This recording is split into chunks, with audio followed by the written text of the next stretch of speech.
नमस्कार, MD creator में आपका स्वागत है। आज का विषय है सर्वनाम। सर्वनाम शब्द दो शब्दों के योग से बना है, सर्वधन नाम। सर्व का अर्थ है सबका, अर्थात जो शब्द सबके नाम के स्थान पर प्रयोग किए जाते हैं उन्हें सर्वनाम कहते हैं। हम कह सकते हैं कि संज्ञा के स्थान पर जिन शब्दों का प्रयोग होता है उसे सर्वनाम कहते हैं।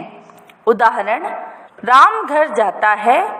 यहाँ पर राम संज्ञा है, इसके स्थान पर वह अगर लगा दिया जाए तो वह घर जाता है, अर्थात वह जो है सर्वनाम हुआ।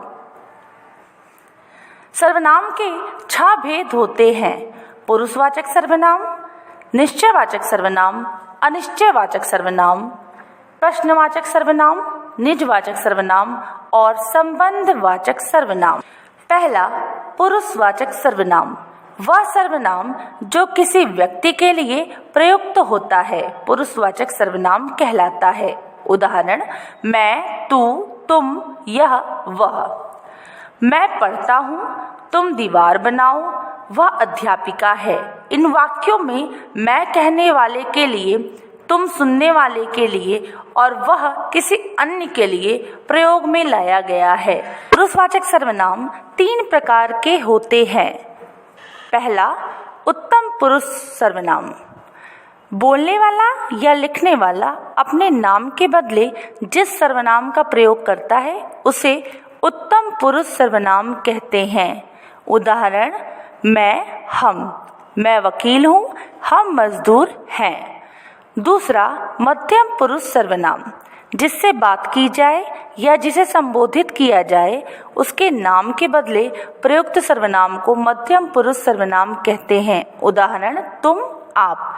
तुम कितने छात्र हो, तुम्हारे विभाग का क्या नाम है। तीसरा, अन्य पुरुष सर्वनाम। वक्ता या श्रोता से भिन्न अनुपस्थित अन्य तीसरे व्यक्ति या वस्तु के स्थान पर जिस सर्वनाम का प्रयोग किया जाता है वह अन्य पुरुष सर्वनाम कहलाता है। वह कहाँ है, उसने खाना खा लिया है, इत्यादि। दूसरा, निश्चयवाचक सर्वनाम। वे सर्वनाम जो किसी निश्चित व्यक्ति या वस्तु की ओर संकेत करते हैं वे निश्चयवाचक सर्वनाम कहलाते हैं।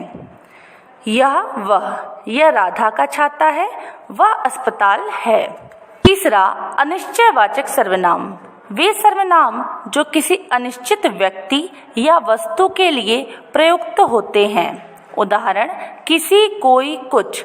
यह पत्थर किसी उपद्रवी बालक ने मारा होगा, कोई इधर आओ, इत्यादि। चौथा, प्रश्नवाचक सर्वनाम। वे सर्वनाम जिनका प्रयोग किसी व्यक्ति या वस्तु के संबंध में प्रश्न पूछने के लिए होता है उसे प्रश्नवाचक सर्वनाम कहते हैं। उदाहरण, कौन, क्या, कब। प्रथम कौन आया, क्या वह अपराधी है। पांचवा, निजवाचक सर्वनाम। जो सर्वनाम पुरुषवाचक सर्वनाम के अपनेपन का बोध कराते हैं अर्थात ज्ञान कराते हैं वह निजवाचक सर्वनाम कहलाते हैं। उदाहरण, अपना, अपनी, अपने आप, स्वयं, खुद, इत्यादि। हम स्वयं पहुंच जाएंगे, मैं खुद खाना बनाऊंगा, मैं अपने आप आ जाऊंगा। छठा, संबंधवाचक सर्वनाम। वे सर्वनाम जिनका प्रयोग साथ में आए किसी अन्य उपवाक्य में प्रयुक्त संज्ञा या सर्वनाम से संबंध बताने के लिए किया जाता है। उदाहरण, जो, वह, जो, वे, जो, सो। जो मेहनत करेगा वह पास होगा, जो मेहनत करेंगे वे पास होंगे। जैसा बोया वैसा काटा, जैसी करनी वैसी भरनी। जिसकी लाठी उसकी भैंस, जो करेगा सो भरेगा। इस प्रकार हमने देखा सर्वनाम और सर्वनाम के 6 भेदों को। अगले विषय में नए विषय के साथ मैं फिर से आऊंगी। मेरे चैनल एमडी क्रिएटर को लाइक और सब्सक्राइब करना बिल्कुल ना भूलें। धन्यवाद।